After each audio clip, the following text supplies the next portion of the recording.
Live now, Chairman. We're live. Good, thank you very much. So can I welcome you all to this meeting of the Children and Young People's Committee, which is being held remotely yet again, with the majority of the members joining the meeting from their own homes, as well as myself, Councillor Philip Owen, as chairman. The other members present in the meeting today are Councillor Tracy Taylor, who is the vice chairman, or one of the two vice chairmen, Councillor Samantha Deakin, Councillor Boyd Elliott, Councillor John Handley, Councillor Errol Henry, Councillor Paul Henshaw, Councillor Roger Jackson, Councillor John Peck, Councillor Liz Plant, and we have Councillor Butler putting in a further guest appearance because Councillor Saddington is recuperating. For those of you that don't know, she's had an operation on her other leg. I can't remember whether it's the left or the right. All I know is I got a gory account of the process over the weekend just after I'd had breakfast, which really rather put me off, but still there we are. She is making reasonable progress and hopes to be joining us as soon as possible. In attendance also, we have Colin Pettigrew, the Corporate Director for Children, Young People and Schools, the Service Director for Education, Learning and Skills, Marion Clay, the Service Director for Youth, Families and Social Work, Steve Edwards, the Service Director, Commissioning and Resources, Lawrence Jones, Public Health and Commissioning Manager, Catherine Brown, Children and Young People's Mental Health and Wellbeing Lead, Rachel Clark, Service Manager, Partnerships and Planning, Steve Baumber, and the Team Manager, Property and Commissioning, Phil Beryl, and the Clerk to the meeting, Martin Gately. If there's anybody that I've missed off, apart from Uncle Tom Cobley, then I do apologise. Now, this is the 5th virtual meeting of the committee, and please, and I always make this appeal, please bear with us if we do get technical issues. I've found that my computer does from time to time drop out of the meeting, and you have to log off and then log on again, which in total can take anything getting on towards 10 minutes. So I do hope we don't have to do that, but please bear that in mind. It's helpful if you have your camera switched on so that I can see you. I do try and treat this in as normal a meeting way as possible and ask you to put up your hands, but for some reason two people I can't pin to my screen, and that's Councillor Taylor and somebody else that I can't pin to my screen. So if I don't spot you with your hand up, or it's Councillor Butler, the other one, can you use your hand facility, or if need be, just interject? I'm not going to get precious about that, as long as we can conduct ourselves in an orderly way. So with those few comments, can I ask that we approve the minutes of the last meeting? Are you happy that we should do that? Thank you very much. Thank you. Item number 2, in effect, we've already dealt with apologies for absence, but I will ask Mr. Gately just to do that formally so it can be recorded. Thank you, Chairman. There are no apologies for absence as the substitution you've previously mentioned of Councillor Butler for Councillor Saddington. Yeah, thank you very much. Item number 3, declarations of interest by members and officers, disclosable pecuniary and private interests. Are there any? No. Good. Okay, then if we can move on to item number 4, which is the first substantive item on the agenda. This is a report of the Service Director, Education, Learning and Skills, progress of the partnership strategy for Nottinghamshire looked after children and care leavers 2018 to 2021. The report is set out in front of you, and on page 28 of the agenda page, we have the recommendations. We have 3 recommendations, which I am happy to move. Happy to second those, Chair. Thank you very much. Are there any comments or questions that any member would like to make? Councillor Plant. Thank you, Chair. Was that a wave or did you see the hand come up? I've seen both. I saw the wave and I saw the hand. So okay. I'm getting good at spotting it. Doubly covered. Okay, thank you. Yes, certainly welcome this report. I mean, obviously it helps us in our, well, it's crucial to us in our role as corporate parents that we obviously receive this report and obviously get to see all the work that is done for our looked after children and our care leavers.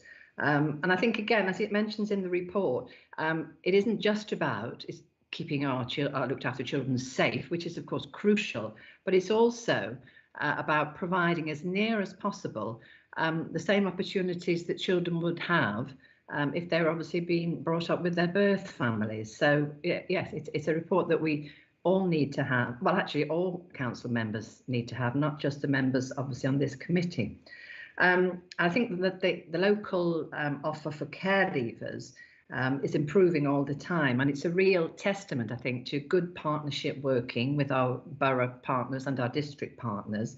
And I'm particularly impressed, Para 71 is the fact that all Nottinghamshire councils now prioritise care leavers on their social housing waiting list, and I think that's a really fantastic achievement, because obviously having the security of a roof above your head is absolutely paramount, and obviously we'll give our care leavers the opportunity to focus on other things in their lives, knowing that they are safe and they have a secure tenancy, really. The other things I wanted to say, that there is some really excellent work going on by the Leaving Care team for the 21+ service, which we are obviously now very much responsible for, and I'm pleased about that. And I'm particularly wanting to say, I think it's on, I can't remember what the paragraph is, but it was the achievement of a 22-year-old former unaccompanied asylum-seeking child who achieved a first in a Bachelor of Science degree in maths. He arrived from Eritrea aged 15 with no English. And obviously, I mean, to achieve that is absolutely fantastic. And I think that must be a great source of satisfaction to his achievement advisor and the Leaving Care team for obviously all the work and support they put into that young person. So brilliant. Thank you. Thank you. Any other member wish to comment? Any comment from officers on that?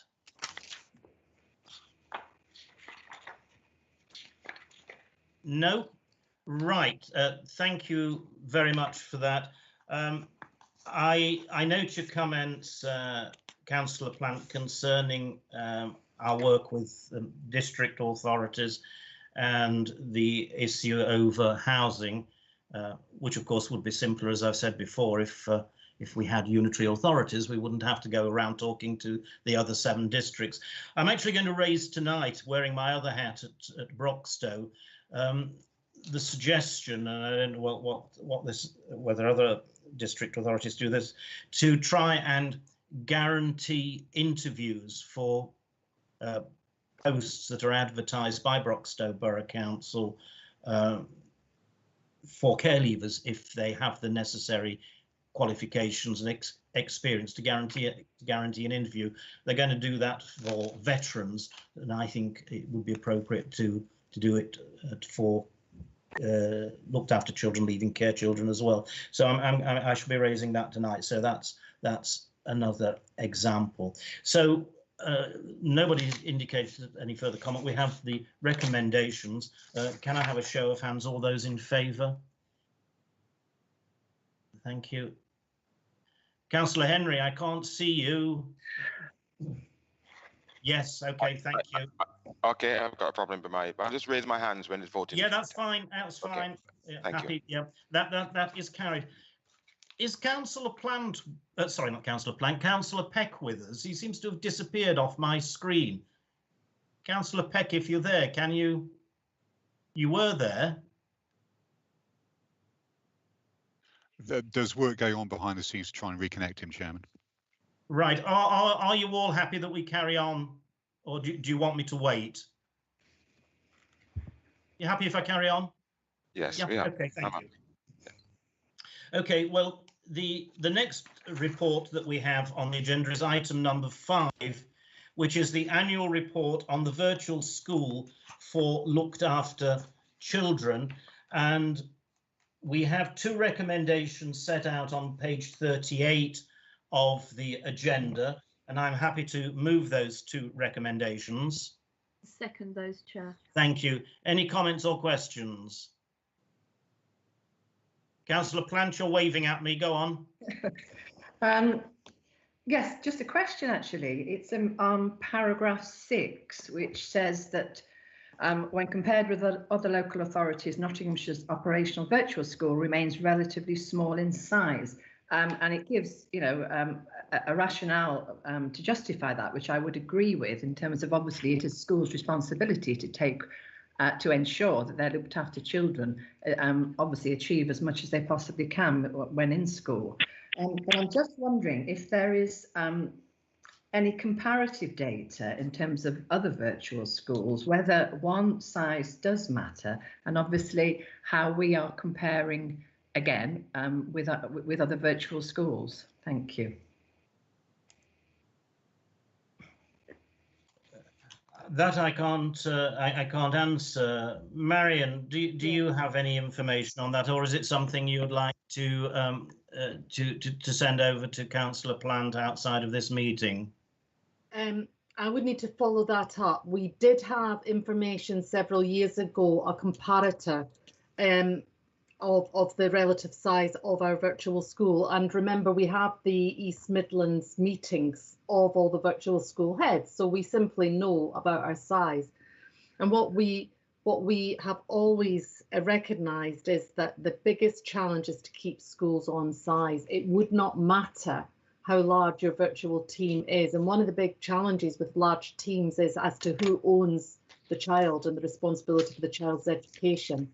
So I don't want to name any authorities because I'd rather, as you say, Councillor Owen, check the data, but we are relatively small when compared to others, and yet we have a higher level of engagement with our schools around the needs, because we work with schools to help them understand their responsibilities for the education of looked after children, because it is a school who is responsible, not the virtual school. And does that make sense in a day-to-day basis? Yeah, that's fine. When you have that information and data available, perhaps it could be sent out to all members of the committee. If there are no further comments, questions, the recommendations have been moved and seconded. Could I have a show of hands, all those in favour, please? Thank you very much. That's carried. So can we move on then, please, to item number 6, which is the annual report of the Independent Reviewing Officer Service. And there is one recommendation set out on page 42 of the agenda booklet, and I'm happy to move that. Happy to second that, Chair. Any comments or questions? Councillor Plant. Yes, thank you, Chair. It does mention in the report that we have 14 full-time equivalent of independent reviewing officers. There has been some issues in terms of absence, I think, over the years, which seem to have been addressed now. But it does seem to that that they have a higher caseload than is recommended. So I am just have a query that really in terms of, have we got the staffing capacity for them to fulfil their changed role, really? And the other one was that there was a big increase in the number of alerts that were initiated, 113 for the year 2019-20, as compared to 68 the previous year. And I'm just thinking that seems quite a big rise, and if we could have any comments on that. And just to end on, I particularly enjoyed this summary that the IROs did for the young people. I found that a very readable document. So just so that's it. Thank you. Lawrence, do you have any answers to Councillor Plant's questions? Thank you, Councillor. Yes, I think I can help. In terms of the caseloads, the numbers of looked after children have been rising, and therefore there has been a rise in the caseload per reviewing officer. We have had some agency staffing in this year to make sure that caseloads remained at a safe level, and we do have an application for a budget pressure for further years in terms of increasing the staffing in the anticipation that the number of looked after children will remain higher, so there will be an ongoing need there. In terms of the alerts, we've been really keen, particularly since the Ofsted review last year, to make sure that our independent reviewing officers were raising alerts, not just about our internal services, but actually where there was partnership activity that was required as well. So there's been an active interest in both logging alerts and making sure that we follow those through in terms of any area of concern of a child that's not receiving all the services that they should. So I'd view it as positive, actually, that we're seeing more alerts, because that means we're aware of where there are issues. Good, thank you. And I'm glad you commented, Councillor Plant, on the summary report for children and young people. This is something that we felt important, because this is the report is about children and young people, and we wanted it in a form and format that they could understand. I mean, we as members have often criticised the language and the structure of reports that come to committee, and clearly to many they would be impenetrable. So this has been done in a child-friendly way, and I'm delighted that that you've recognised that, Councillor Plant, as something that is helpful. Recommendation has been moved and seconded. All those in favour? Thank you very much. That's carried. Right, if we can turn to item number 7, which is the COVID Winter Grant Scheme. We have the report set out in front of you, and there are 2 recommendations on page 69, which is actually page 3 of the report, which I will move. Chair. Thank you. Any comments or questions? Right, Councillor Plant. Thank you, Chair. Yes, obviously very much welcome this report. There's absolutely no doubt that it really is needed and will make a difference, obviously, to the lives of many families and children within those families. I'm really pleased that the free school meal is going to be extended to those in further education settings. That is really excellent. I have a question about the timelines. I know that might not necessarily. Well, I think we need to ensure, obviously, that those vouchers are with families before Christmas, or as soon as possible, really. And I have a query about the 100,000 cost of administration. That does seem an awful lot of money to me, but I do accept that I'm not quite sure what that does involve. So if perhaps I get a little bit more background on that, that would be helpful. But really pleased, really welcome this scheme. Thank you. Thank you. Any other comments or questions on that? Councillor Deakin, you put your hand up. Thank you, Chair. Again, I just want to be with Councillor Plant on this. It's a report that I really welcome, and especially for some of the families in my area, it's really going to be that lifeline for them, especially over the Christmas break. So really, really pleased that this is coming forward. Thank you. Okay, thank you. Lawrence, are you able to put some meat on the bones of the administration costs to reassure Councillor Plant? To some extent, I think £100,000 will be the absolute maximum. And at the point that we had to write the report, we didn't know what the requirements would be from central government in terms of accounting. They're not as strenuous as we thought they might be in terms of the amount of effort to go in to report back. So I'm very hopeful that that £100,000 won't be required, all of it for administration. There is some work that needs to be done in terms of the securing of the vouchers to make sure that we have the vouchers coming in, that we're distributing them. So it's not without a degree of administration necessarily, but I don't think it will hit the £100,000 level, and if it doesn't, then we'll start to distribute that money back into the availability for use for the other purposes. Just in terms of moving things forward before Christmas, as soon as the plan is signed off today, then we can start to communicate with schools that the money will be available for them. Same with further education colleges, and they can begin to make the preparations as they did during the October break to make those vouchers available to families. So every chance that they will get them well in advance of Christmas so that they can prepare. Okay, thank you for that. I'll just make one or 2 points. I note your comments, Councillor Plant, regarding getting the vouchers to families as soon as possible. There was a delay and a need for retrospective action at October half term, as I'm sure members will understand.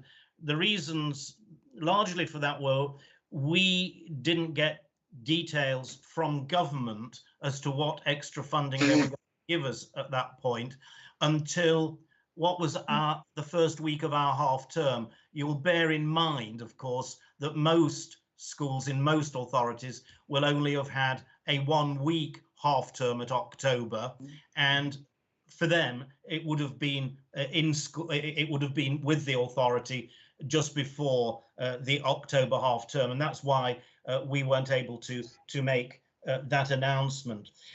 Just let me emphasize to you that approximately £1.15 million will be spent on the provision of food to those families where children and young people are in receipt of free school or further education meals due to the low income of the households across the Christmas and February half terms. And at another meeting, I did welcome, or indeed celebrate, the fact that more families that were eligible, and this was the critical thing. And I have to say, I'm a little disappointed at some people, not people here, using my comments for political purposes, which I think were taken totally out of context. I was celebrating the fact that more of those parents who were eligible were taking up the offer of free school meals, and that enabled those children to get suitable food during the half-term period. But those that register, as you will well know, one of the criteria for schools receiving pupil premium payments is eligibility and uptake of free school meals. So one of the criticisms, or one of the issues that I think we've all witnessed over a number of years, is the fact that in some schools there are quite a number of pupils who are eligible for free school meals but don't take them up. The parents don't take them up for whatever reason that is, and so they don't get the free school meals, but the school doesn't get the pupil premium payment either. And so I was welcoming, in fact celebrating the fact that more parents now were choosing to take up the offer because they were eligible, because they were eligible and taking it up. And that was a win-win situation in terms of the meals and the pupil premium. So as I say, I'm a little disappointed that my comments were, shall we say, misinterpreted, for want of a better phrase. Going back, approximately 600,000 of the available grant would be targeted at vulnerable families with children who have an allocated lead professional, such as a social worker or family service or children's centre service key worker. And then just under 500,000, 450,000, will be focused on individual households not meeting the above eligibility, but who have been identified by professionals as being in urgent need. So I'm not saying we've covered every eventuality, but I think you will agree, well, I hope you will agree, that we've covered as many as is possibly foreseeable. and I perhaps ought to have been wearing my Santa Claus outfit this morning in making these announcements, but I'm not. So with those few comments, the recommendations have been moved and seconded. Could I have a show of hands in favour, please? I think that is unanimous. Thank you very much. OK, can we move on then to the next item, which is item 8, which is the children and young people.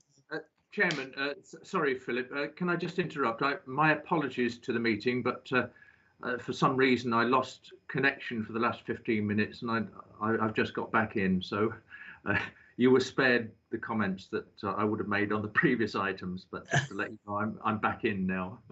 Well, don't blame me, Councillor Peck. I put it to the meeting as to whether or not we should wait until you were back or whether we should carry on, and it was unanimous. In fact, I would say it was led by Councillor Plant that we should continue. So I'm not culpable in this case, okay? I don't blame me on this occasion, but it's good to see you back, and I'm sorry you didn't get your say, but I'm sure Councillor Plant did you proud. So can we move on to the core data set, which is set out as item 8, and the report is in front of you, and there is one recommendation on page 85, which I will move. And I will second, Chair. OK, any comments or questions from members? Councillor Plant. Thank you, Chair. Yes.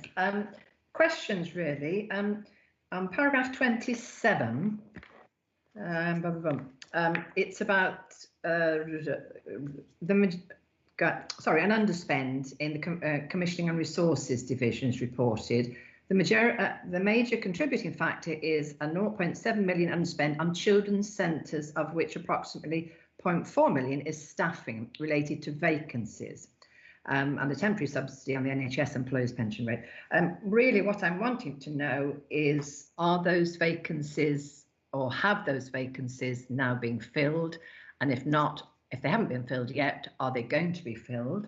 That's my first question. And then there was paragraph 12, which reports a worrying rise in the number of children being at risk of CSE, and that it says that the overall approach is under review.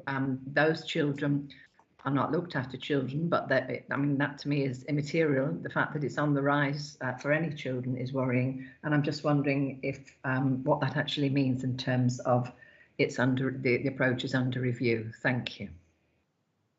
Any other questions? No. This report is in the name of Nigel Stevenson, but oh, is it? Is Irene there, or Lawrence, are you going to pick up those questions? Lawrence, do you want to, or shall I? Don't mind.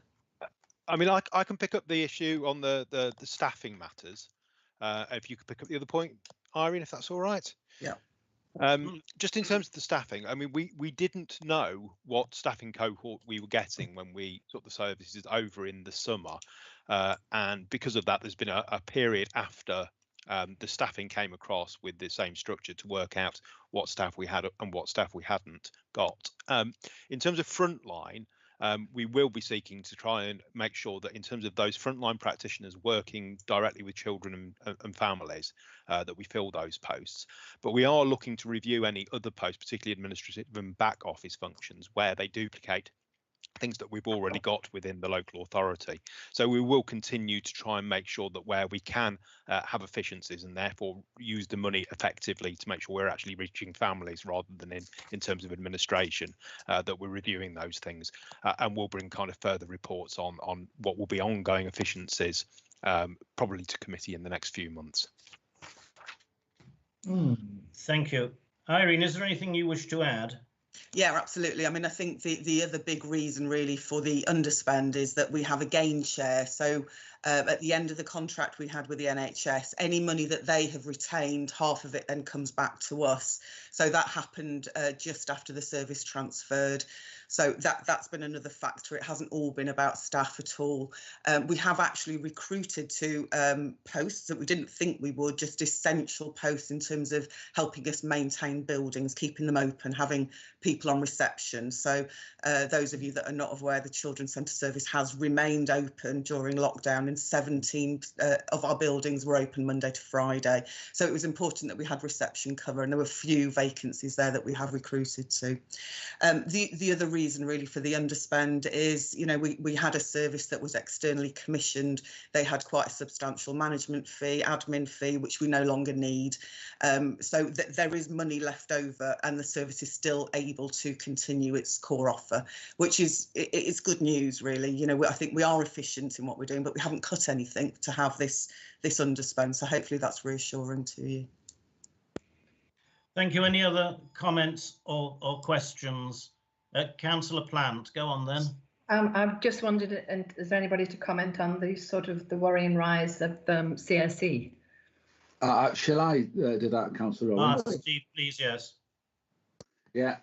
What paragraph 12 says is that during the start of lockdown there was a decline in referrals, and that's been well documented nationally. There was a hidden harm. What paragraph 12 says now is that the report's gone back to the levels pre-lockdown, which was to be expected. In terms of giving our overall approach to child exploitation, we've done a lot of things over the last couple of years to make sure that children are as safe as they can be from exploitation outside of the home. CSE, contextual safeguarding, gang crime, knife crime, children missing. What we're doing at the minute is looking at all those things to make sure that we have got the best possible service and that we avoid duplication, and we make sure that we're considering contextual safeguarding in the whole. So those figures I don't think are surprising. I don't think they represent a worrying increase. I think it's what we anticipated we would find, and the work that we're now going to do now is just to review what we've done over the last couple of years and make sure that we've got the best possible service. Good, thank you for that. I see no further indicators of anyone wanting to comment. I'm sure Councillor Plant, you'll be reassured that the Children's Centre service, the frontline service, has not been cut in any way, shape or form, and I'm sure you'll want to celebrate that fact with me. I think officers are to be congratulated on the way that they've been able to incorporate and integrate the service in-house during an extremely difficult period of time, and also to be able to keep a significant number of our centres over. And I think yet again this demonstrates it was a right decision to take this back in-house from the external provider, because we've already started to make savings. We've got greater control. We can streamline even more, and streamlining doesn't mean cutting frontline services. It means making back office savings, which is what has been going on. So I hope I've made that perfectly clear, and it cannot be misinterpreted in any way, shape or form, no matter how hard you try. In some cases, the reports, the recommendations have been moved and seconded. Could I have a show of hands? All those in favour, please show. That's unanimous again. I'm sorry you're getting bored, Councillor Henshaw. You're doing a lot of yawning. Have you had a good weekend? I had a bereavement in the family. Oh, I'm sorry to hear that. It's been a hectic week, and I'm sorry for. I'm not being disrespectful. No. I'm sorry. I didn't realise. The next item is item number 9, which is elective home education update.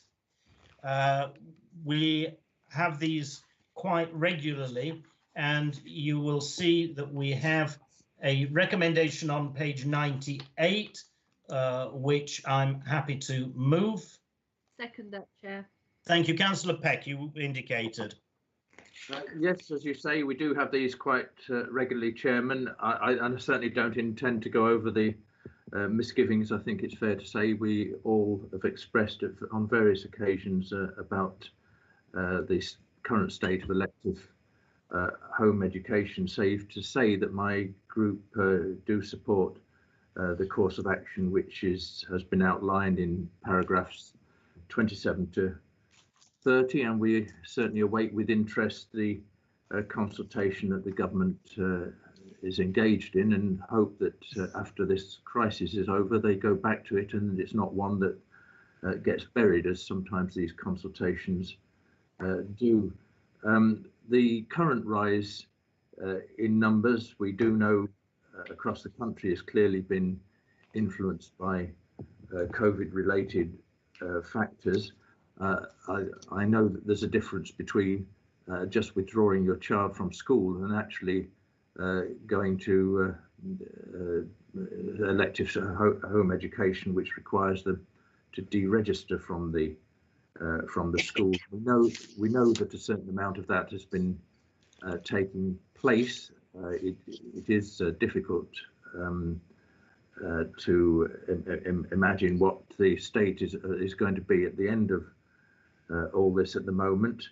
I am aware that across some local authorities, fines have been issued for parents not sending their child to school. I wonder if you can tell us if any fines have been issued that you're aware of in this local authority.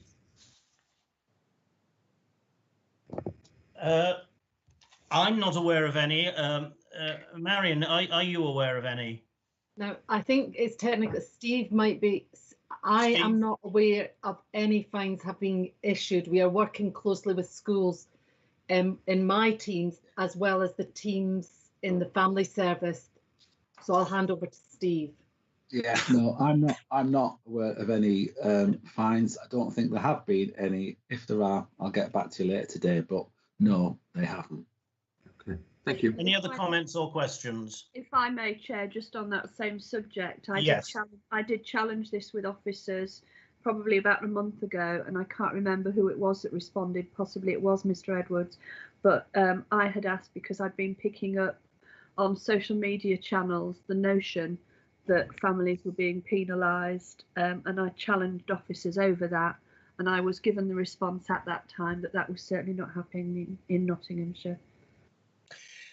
Thank you for that. No, I'm not, you're right, Councillor Peck. I'm not going to rehearse all the arguments yet again. We've been through them many times. What I would say is that I attended a meeting of the East Midlands lead members last week, and this issue was discussed, and we're going to have a full agenda item at our next meeting. They did suggest that someone from Nottinghamshire, because I've been on about this for a long time, one of the officers from Nottinghamshire might like to go along and give a presentation to the lead members in the East Midlands. And what I'm seeking to do is to get a coordinated response to this from the whole of the East Midlands, which I think will be more powerful than perhaps just me writing or trying to make contact. So it is ongoing, and of course we have been knocked off course with this because of the pandemic, but once it's over then we really do need to, and government need to, get to grips with this, because it is most unsatisfactory, and we need to have a much greater degree of regulation and monitoring and inspection that should be fully funded by the DFE. Councillor Henshaw, you wanted to comment? Yes, thanks, Chair. It's just in relation to the paragraph 16, the reasons. In your future deliberations, when you're having this future meeting in relation to how we monitor and put information down relating to this topic, could we possibly get something sorted in relation to the category of unknown reasons? Surely there should be a reason why somebody decides to homeschool the children. And I mean, looking at ours, it's 342. unknown reasons. Is that because they don't meet any criteria of it, or any heading that we have, or does the information that needs to be gathered need to be drilled down more? Thanks, You Chair. can rest assured, Councillor Henshaw, that I have Yeah. challenged that particular Yeah. figure, and I really and what I think is that it's symptomatic of Yeah. the problem. Yeah. They're not obliged to tell us. No, They no, just no, this is they the just problem. they just exercise their right, and that's it. And in some cases, we don't even know about them. No. I'm told that if they choose to electively home educate before they even had to register for a school place when they're young, we just do not know about them. Yeah. So that is the absurdity of it. So I think you make a good point there, but it's not one that I can answer, or I don't think officers can answer. No. Okay, thanks, Chair. Okay. With that, the recommendation has been moved and seconded. All those in favour, would you please show? Thank you. That is carried. The next item on the agenda is Manners Sutton Primary School. I think that's pronounced Aram, Newark. Outcome of initial consultation. Well, you have the report in front of you there, and we have a recommendation to go to formal consultation, which I move. Second that, Chair. Thank you. Any comments or questions? Councillor Plant. Yes, paragraph 13. The following posts will potentially be impacted by the proposed closure. Well, I'm assuming that's a given, but I'm just wondering, where are those staff now? Well, I'm assuming not sitting at home, but and also, is there obviously potential for them to be in some way redeployed somewhere in the future? Thank you. Marion, do you have any idea what the staff are doing at the moment? I assume they've been. Yeah, Go on, they are not sitting at home, as far as I am led to believe. They are working. Remember, the school has been formally in a partnership with Kirklinton Primary, and so they're under the direction of the head teacher at Kirklinton Primary. And that's where we are. We have looked at redeployment with them even over these last few weeks, but it hasn't been as straightforward as the question suggests. But HR have looked at possible redeployment. Okay, thank you very much. No further questions. The recommendation has been moved and seconded. All those in favour?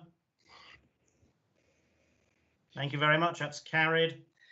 If we can move on to the next item on the agenda, which is item number 11, outcome of the consultation on closure of the residential unit at Fountaindale Special School. Again, the report is set out in front of you, and there is one recommendation on page 118, which I move.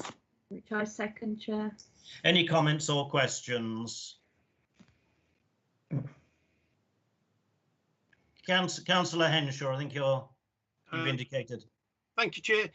Yeah, I mean, the report is clear that it's the outcome of the consultation. I mean, the consultation, or the consultees, come out firmly in favour of our committee not to close the respite unit at Fountaindale School. And I must say, I must agree with the majority of respondents that replied. 92.6% of the people agreed or said that we should reconsider and not close the unit. I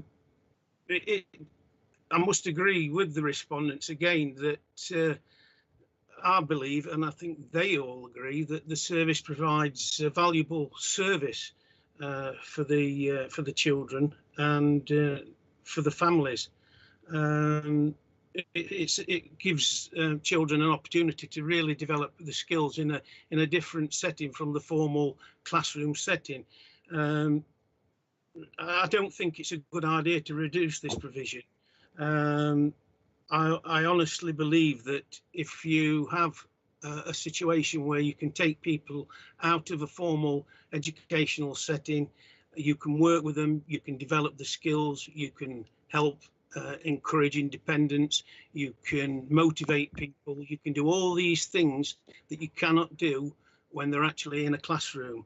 So I would hope that we would reconsider the recommendation.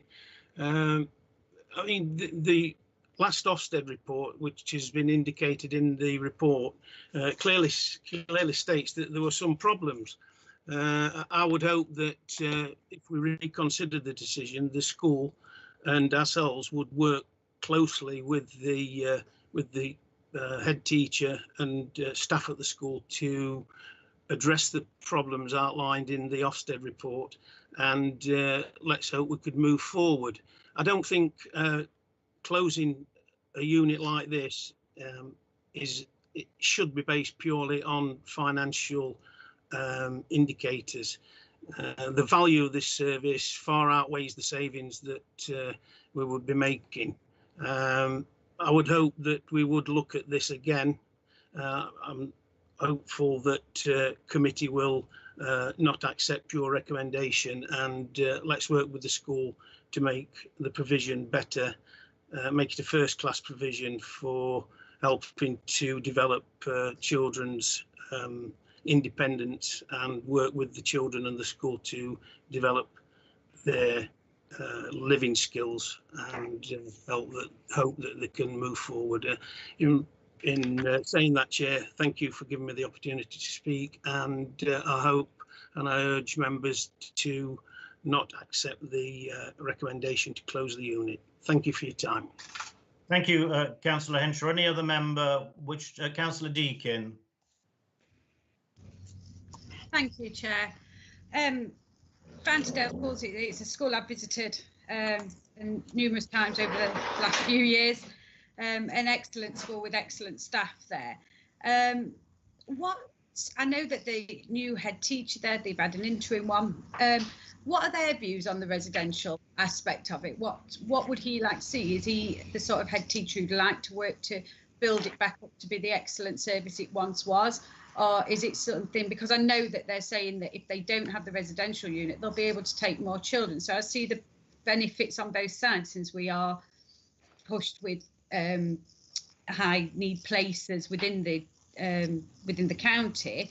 So them being able to take a few more children would ease pressures elsewhere. But it's such a unique place for them at Fountaindale, with such unique opportunities there, that it feels a real shame to lose that. When is there not?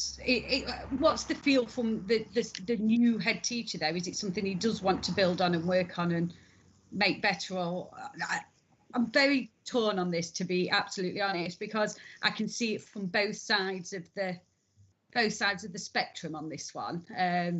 The more places on a day thing would be brilliant, but I think one of the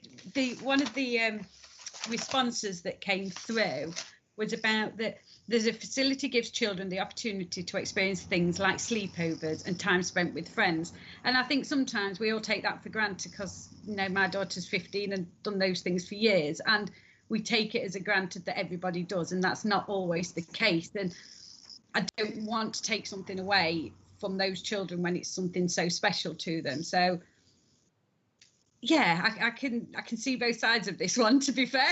It's a very, very tricky one. But I would like to know a little bit more from the head teacher's point of view, what their feelings is, what the staff's feelings are a little bit more. And if we were able to answer any of the questions that were raised during the public meeting, there's on page 125, it's the questions that they asked. Have we got any answers for people from those as well? Thank you, Chair. Okay, thank you. Marion, are there any comments that you wish to make on this before I sum up? Okay. I think that I'm intrigued as to the reference to the head teacher. I'm not going to make many comments because I don't know what is exactly public or not. This school is subject to an academy order.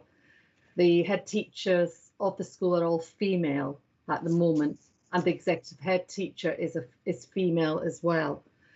Certainly from the point of view of the executive head teacher, recognises that there is a balance here we are acutely short of day places for children with special needs.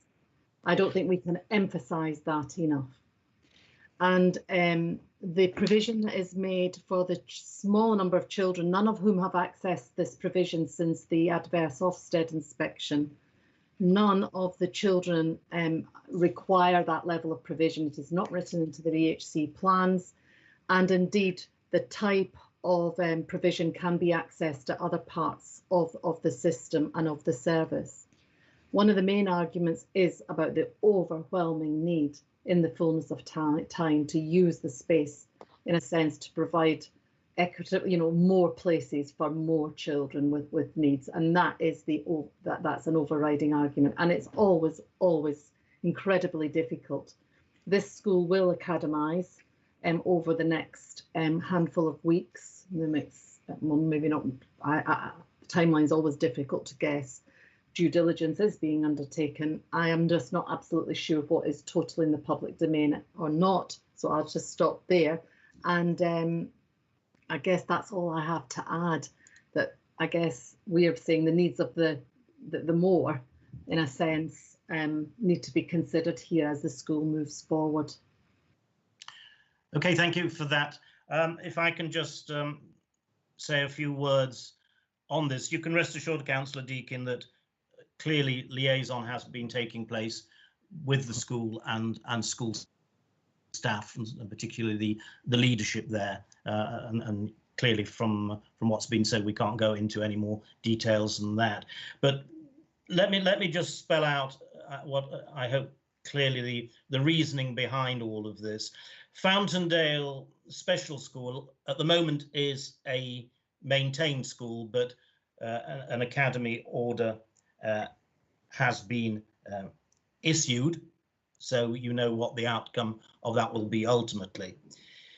It was put into special measures by Ofsted in June of this year, whilst the residential element of the school was judged to require improvement.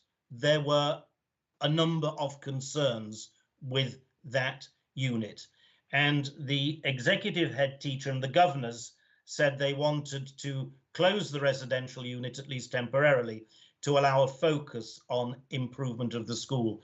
And when a school is into special measures, there's an awful lot of work that has got to be done.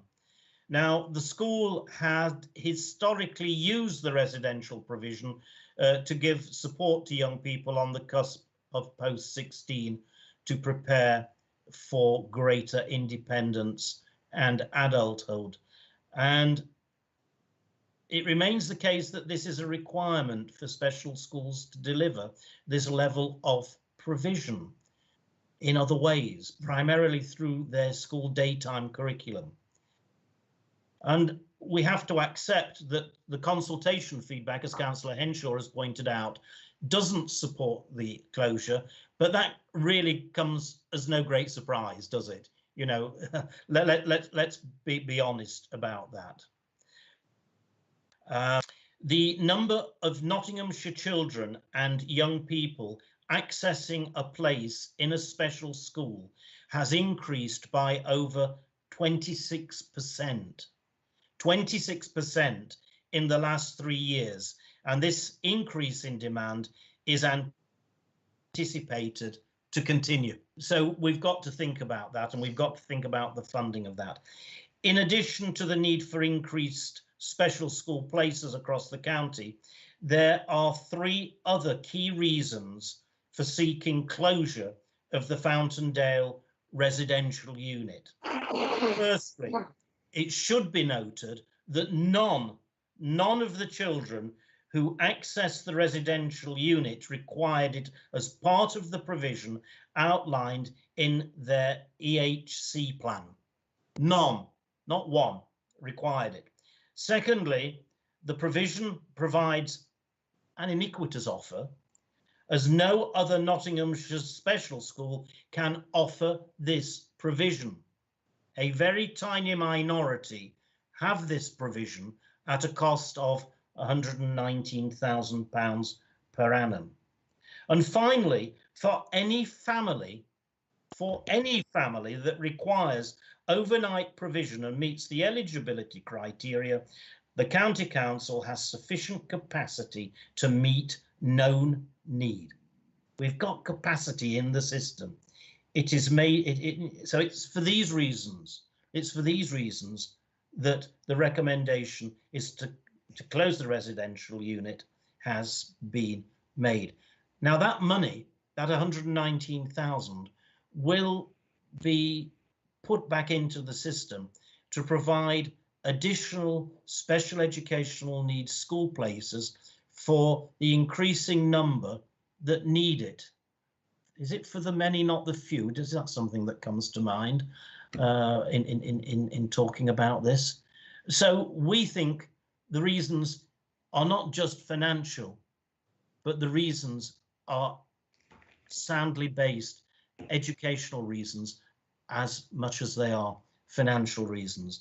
So with that in mind, I'm going to put the recommendation to the vote. So can I have a show of hands?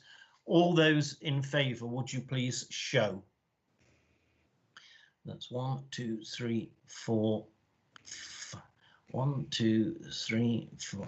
I think on this one, because it clearly is a contentious one, I'm going to ask Mr. Gately to do a roll call so that there can be no doubt. I think that on this occasion, if everybody's happy with that, and then we can see to do that. So, Mr. Gately, on this occasion, would you do a roll call of members? Yes, Chairman. Against, abstain. Thank you. Right. So this is on agenda item number 11. Councillor Owen, are you for or against? For, yes, I'm for. Councillor Taylor? For. Councillor Butler? For. Councillor Deakin? Abstain. Councillor Elliott? For. Councillor Handley? For.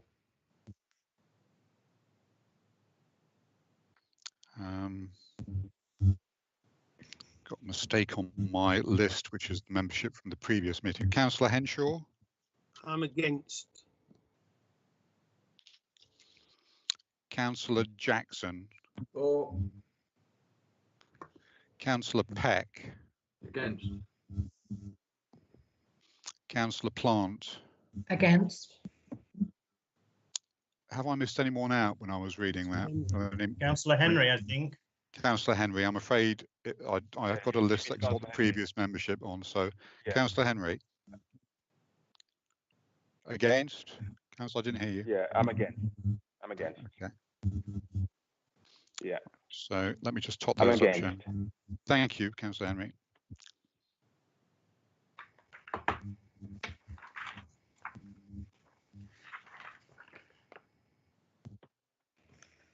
So, Chairman, that's 6 for, 4 against and 1 abstention. So that's carried then. Thank you very much on that. Okay. Okay. Can we move then to item number 12, which is the School Capital Programme Progress Report and School Building Improvement Programme. Again, the report is set out in front of you, and there are 2 recommendations for you to consider, which I will move. I will second, Chair. Thank you. Any comments or questions from members? No, in which case can we go to the vote? All those in favour? That is carried. Thank you very much. Oh, gosh. Oh. Sorry.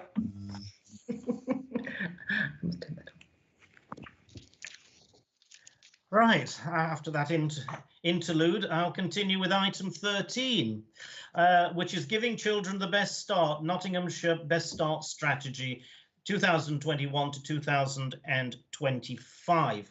Again, that is set out in front of you, the report along with the strategy itself. There are 2 recommendations on page 140, which I move. I second, Chair. Any comments or questions? Councillor Plant.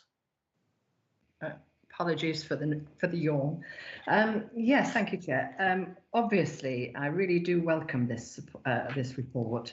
I mean, it's to me, it's something that that really is to some extent a long time coming, because obviously focusing on that first 1,001 days makes a real crucial, has a real impact, obviously, on the future performance of all children, really, in terms of their education and obviously their life chances.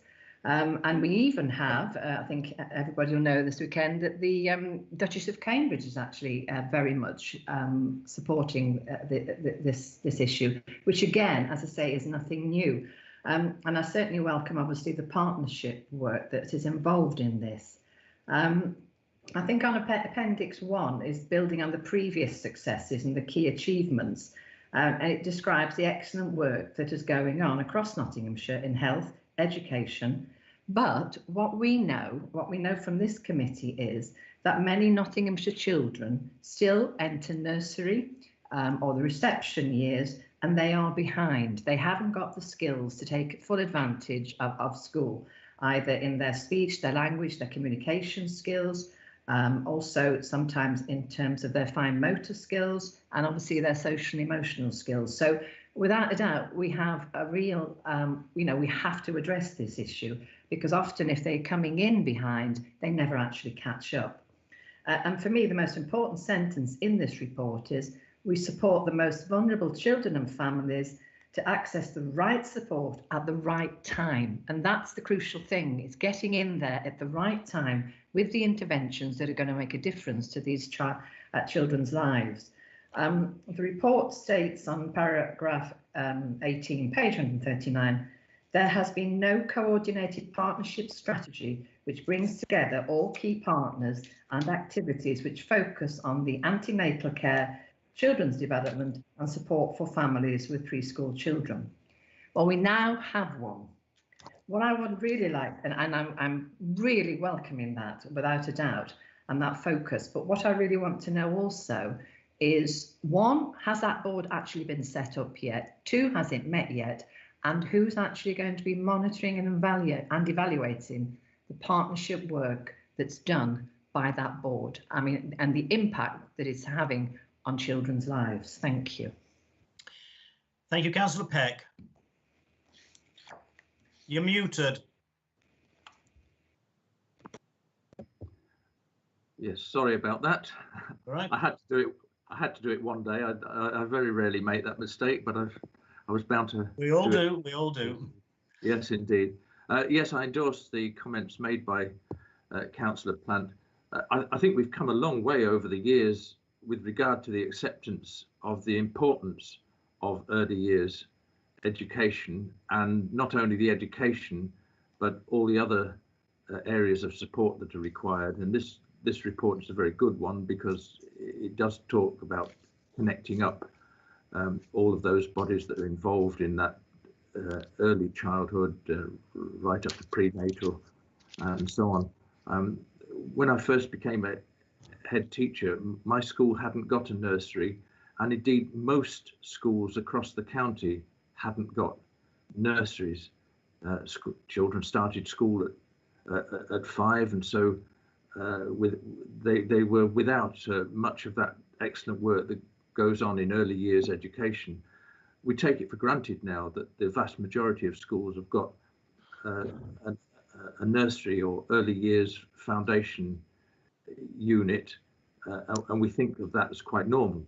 And now, of course, there's the care prior to 3 years old, and I totally agree that the earlier you can work with both the child and the parent, and joining up all those bodies that need to be involved, the better that is. I remember, I mean, it's quite a long time now since I finished, but I remember my teacher in charge of the nursery telling me that she felt, and it was anecdotal, but many nursery teachers would say the same thing, that the children coming into the nursery appeared to be, for whatever reasons that is, and we can speculate about that, were coming into nursery less able than in previous years in terms of their language development, their social skills, and so on, whether it's because some of the children were spending excessive times in a corner in front of a screen or whatever. I've no idea. But that early language development is absolutely crucial in the child's formative years, and makes such a difference when they're ready for formal schooling. I totally endorse this report, but as Councillor Plant intimates, we've got a long way to go, because we as a committee, we frequently see the statistics of the difference in disadvantage across our county, and no doubt this is the same across the country. And I'm very concerned that over the next year or so, if, as predicted, we're going to see a rise in unemployment and all sorts of social problems that are arising out of the current COVID crisis, it perhaps makes it even more important that work goes in to trying to alleviate the disadvantage that clearly exists across and between our communities across the county. Thank you, Chairman. Thank you. I don't know that either Lawrence or Irene can pick up the specific questions regarding the board, the Nottinghamshire Best Start Board, when it's going to meet and whether it's met. It will report back to both this committee and the Health and Wellbeing Board. So in terms of scrutiny and oversight, it will be the responsibility of both, but I would have thought we would have had a particularly keen interest, and we'll deal with it from that perspective. So there will be considerable oversight and monitoring, but I don't know whether officers can answer the other questions that Councillor Plant asked. Yeah, I can certainly answer those, Chair. Thank you. In terms of the board being set up, it's an interesting one, and we have tried, but because of COVID and because of some of the priorities of the services at the moment, we've had to delay it. So we're now looking for dates end of January, beginning of February. There's quite a lot of very senior managers that need to be involved, so getting a date has been quite tricky, but the interest and the ownership is certainly there. They want to do this. I think the fact that the meetings will be virtual initially as well will mean the attendance will actually be better than if it was face to face. So that date is in hand. We're doing that, certainly in terms of the impact and the monitoring. The strategy has been drafted by my team and also colleagues in public health. We are responsible for a number of the subgroups as well that report in, so they all have action plans, and we will be, the Best Start Board will bring in information that's coming from my team and public health as we're chasing others for that information. We'll be that conduit in terms of the performance management, if that makes sense. Okay, thank you very much. The report has, Councillor Plant, you want to ask something further? You're muted. Thank you. Just on the recommendation 2 confirms the frequency of Best Start strategy updates required for the Children and Young People's Committee work programme. I think in the report it sort of says reports back in a year's time. Well, I would like to have that report back in 6 months' time, really, because I do think we need to, you know, this has been set up. It's a really good thing that it has been set up, but I do think we need to focus on what is actually achieving, really. So I would like to say, could we have a report back in 6 months' time or thereabout? Or really, certainly after the board has been set up, 6 months from then. Yeah, I think that is the point. We have been told that we hope to have it set up by the end of January, but we are in uncertain times. So I would be grateful if perhaps we can leave it as vague as it is, on the understanding that we would look for an initial report back to this committee and indeed the Health and Wellbeing Committee 6 months after the first meeting of the new Best Start Board. I think that would cover all eventualities if members are happy with that. Okay. So with that, all those in favour, please show. Anyone against? No, that is carried. Thank you very much for that. Can we move then to item number 14, which is the Nottinghamshire Childcare Sufficiency Assessment 2020 and the impact of COVID-19 on the early years and childcare sector in Nottinghamshire. Again, you have a report in front of you with an appendix, and we have a recommendation on page 180, which I move. I second, Chair. Thank you. Any comments or questions from members? Councillor Plant. Thank you, Chair. Yes, I think this is a bit of a worrying report because, as it states, the pandemic has left the early years sector in a precarious position, and obviously, again, it seems to be that the providers in the most disadvantaged areas of our county, where the need is even greater for obviously children to be attending early years settings or childcare provision, have been hit the most. And it's understandable, obviously, because of the COVID pandemic. You can see why many parents have chosen, if they are at home, to keep their child at home. Obviously, in terms of keeping them safe. I think that the report really, but the point is, if they do keep their child off, when they do decide to actually return them to the provision actually might not still be up and running. So that is a worry. And I think Irene and her team have done a brilliant job working with the sector, trying to minimise the impact of COVID. I take my hat off to them. They've done an awful lot of work to keep to support them and to support parents who find they can't actually use the childcare that they were using all the time. I suppose what my question is, I think the report only goes up to the end of July. So has the situation over the past few months actually improved going forward?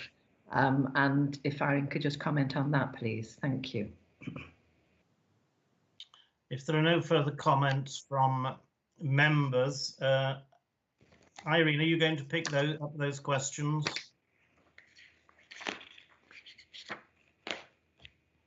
You're muted. Sorry. Yeah, the report does go until the end of July. We know that actually the situation has improved since September, as all earlier settings have now reopened. So all settings have now got children. They are not at full capacity because of this issue about parents being very concerned. We have been running quite a successful campaign to try and reassure parents. We have yet to see whether the recent few weeks lockdown has had an impact in terms of take-up. So that's something we're going to be monitoring very closely at the end of term once we've collected the data. But I think in terms of closures, we've had very few, and they were certainly earlier settings that were already not very viable.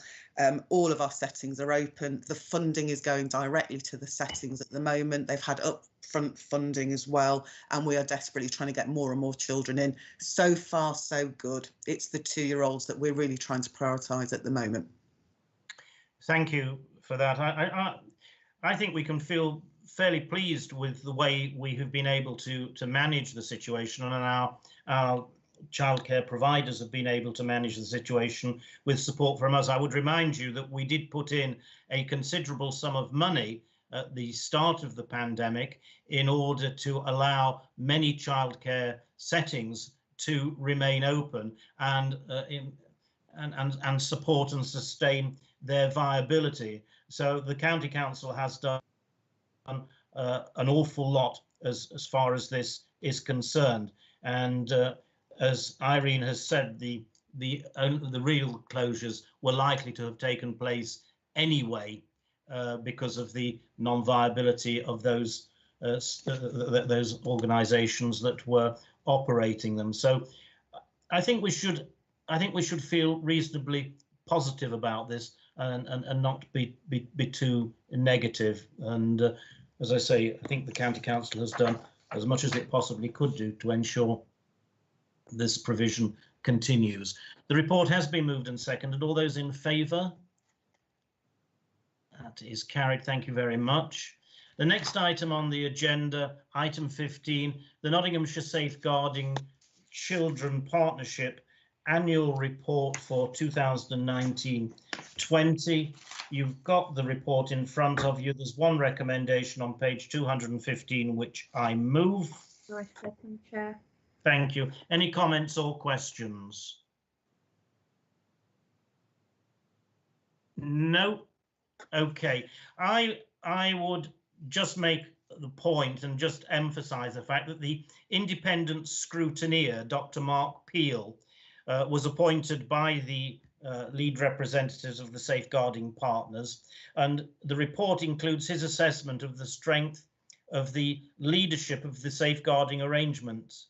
And Dr. Peel has commented on the strong and mature partnership that we have, the positive role of the partnership during the pandemic, and the consistently high quality of rapid reviews and informed cross-party political engagement and involvement with safeguarding.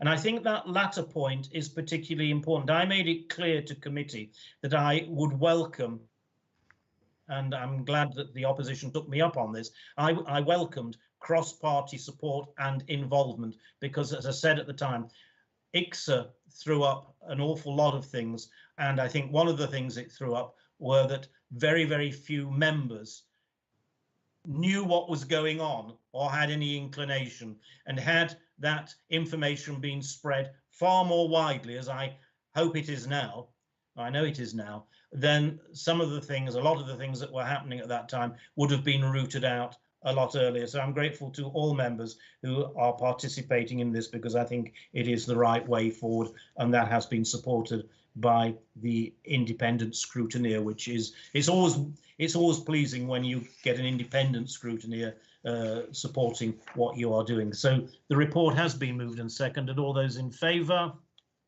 Thank you very much. That is carried. Can we move on, please, to item 16, which is the local transformation plan for children and young people's emotional and mental health. And it's an update.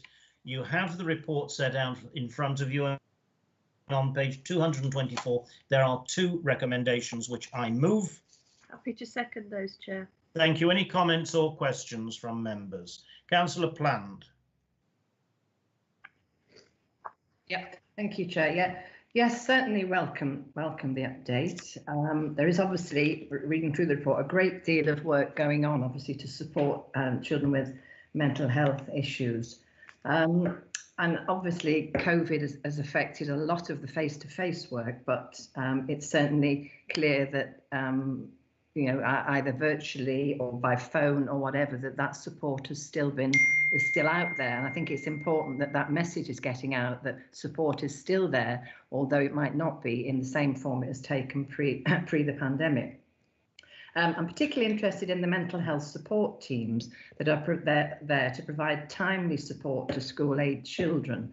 The school where I'm a governor was a trailblazer for this, obviously in Rushcliffe. And I do know from conversations I've had with my head teacher how much she values having these teams in place. I mean, they are providing early intervention, hopefully either from the school or from a nearby venue. And she said it's made a real difference to parents and obviously to the child as well. So just in terms of the timings of those, if we look at the table 1 on page 220 of a 254 agenda, it does seem, it says that the money is for these teams is safe until 23-24. So I would just really ask whether, you know, that would actually continue. But also really, if we look at the fully operational, the first wave, which is Rushcliffe, seems to be doing very well out of this. It's fully operational from 2019. And moving down to wave 3, Newark and Sherwood, Nottingham West and Bassetlaw 1 doesn't become operational till 2022. So I just want to sort of, that doesn't seem to be quite fair to me, but in terms of what the background to that is. My other question is about CAMS. CAMS is mentioned briefly as regards eating disorders, and obviously they have put targets against the times of response to young people who are contacting the service, because they obviously have this issue. But what I really would like to see again is if we can actually see the waiting list for CAMS across districts. Because I keep saying this, and it's as if I've imagined it. I'm sure we used to have that at this committee meeting, because, well, I'm sure that's where I've seen it in the past, but we don't seem to have it now.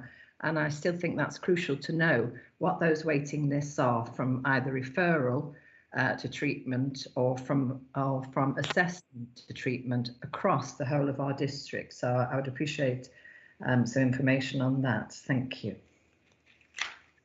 Okay, if there are no further questions or comments from members, Rachel, are you going to pick this one up? Yes, I can pick up around the mental health support teams in schools, and I think I'll hand over to Catherine to pick up around the waiting times, if that's okay. So in terms of, I think the first question was around the timetable for the rollout of the schools. Yes, there is a bit of a difference in terms of coverage of the districts, but that's really related to the funding timetable and what we were able to bid for from NHS England. And I suppose the positive that I would focus on is that we do now have coverage for all the localities. And I don't think that's necessarily the case in a lot of other local authorities. So I am pleased that we have managed to get to that level. And what was your other question about the mental health support teams in schools, Liz? I think you had another question, didn't you? I think it was about the funding continuation. The funding continuation. That was yes. So we are very mindful about the funding continuation, and we are looking long term beyond 23-24 about what we can put in place to sustain these teams within the funding that we have available from 23-24, and it's something that's on the Children and Young People's Mental Health Executive agenda. We do have a subgroup that looks at this, so it isn't going to be a case of us getting to 23-24 and thinking, what will we do with these teams? That thinking is going on now. Okay, thank you. I trust that has given reassurance. Another reason to be very pleased with the way things are going. And I just pick up one point that Councillor Plant made about meetings with people all being online because of the current climate. I would just point out that there have been some direct face-to-face support delivered to those who are deemed to be at high risk during the crisis. So it's not just that we haven't taken that into account, we have. And I think it's important to stress that we are able to deal with even the most difficult cases, even during this particularly difficult time. So I think really this is another good news story where we're coming together, we're getting things sorted, and it may not be as full a programme as you would like at the moment, Councillor Plant, but we're working through and getting there, and we will get there, and I think that's the important thing. And I take on board what was said, that we have coverage across the whole of the county, and again I think that's an important point to note. So the report has been moved and seconded. All those in favour? Thank you very much. Sorry. Thank you. So if we can move on. Excuse me, Chair. I was just wondering if anybody's going to come back on the question of CAMS. I can come back on the waiting times. Oh, sorry. So, yes. So in terms of CAMS, if it's around Notts Healthcare's community CAMS, which the question is about, the average waiting time from referral to treatment is 12.5 weeks. We would absolutely aspire for that to be less and continue to work towards that. And I can send some further information at a district level around the waiting times as well. We do have COOF, which is an online service which can provide instant support and counselling. And in addition to that, we've had our crisis line for children and young people expanded, so it covers all hours. Okay, thank you. With that clarification, then can I put the it to the vote just to make sure? All those in favour? That's carried. Thank you very much. If we can move on then to item number 17, which is remodelling practice within the Children and Families Department through strength-based practice. Again, the report is in front of you and the recommendation is set out on page 230, which I move. I second, Chair. Any comments or questions, or can I go to the vote? Right, I'll go to the vote. All those in favour? Thank you, that is carried. Item number 18 is changes to the staffing establishment in children's social care to establish the social work apprenticeship programme. Again, report set out with one recommendation on page 234, which I move. And I second, Chair. Thank you. Happy to go. Oh, Councillor Plant. Yes, thank you, Chair. Just a question, really. I'm just, I mean, this seems to me a really good idea, obviously, but I'm just wondering how we arrived at the decision to start with 5 social work apprenticeships posts. You know, it just seems a really good idea, and obviously, and again, presumably going forward, this is to be increased. Steve, how did you decide on 5 rather than 4 and rather than 6?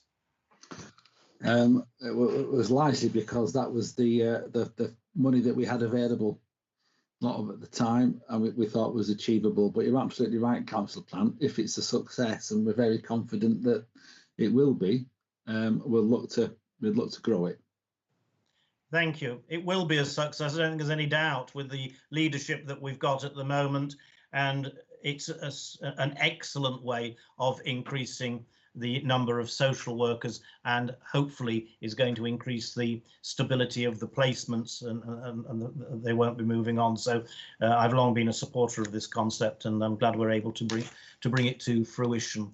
Can I have a show of hands, please? All those in favour? That's carried. Thank you very much. Item number 19, Schools Forum and Education Trust Board Officer Group Report. And you have the report, one recommendation on page 242, which I move. I second, Chair. Any comments or questions, or can I go straight to the vote? Okay, all those, are you wanting to comment, Councillor Plant, or is it a premature vote? You're muted, so I don't know. Yeah, just a quick question, paragraph 15. Since 2018, the average cost of an INM placement has increased from 41,400 to 46,500. I just wondered, I mean, not now obviously, but perhaps sort of what numbers of children are accessing that sort of provision? What sort of numbers are we talking about?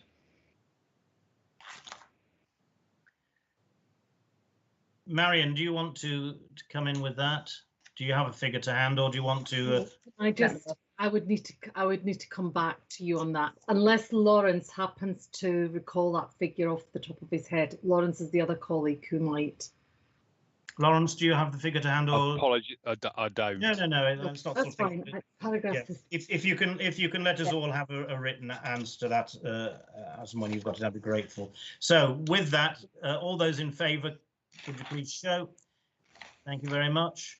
So we move to the last item on the agenda, which is the work programme, which I move. I second, Chair. All those in favour? Thank you.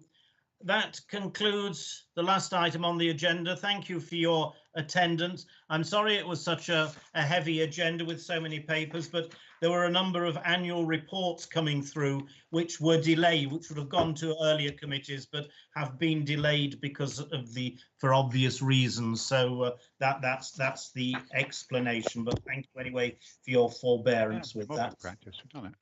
And with that, I'll declare the meeting closed. And thank you for your attendance. Bye. Bye. Bye.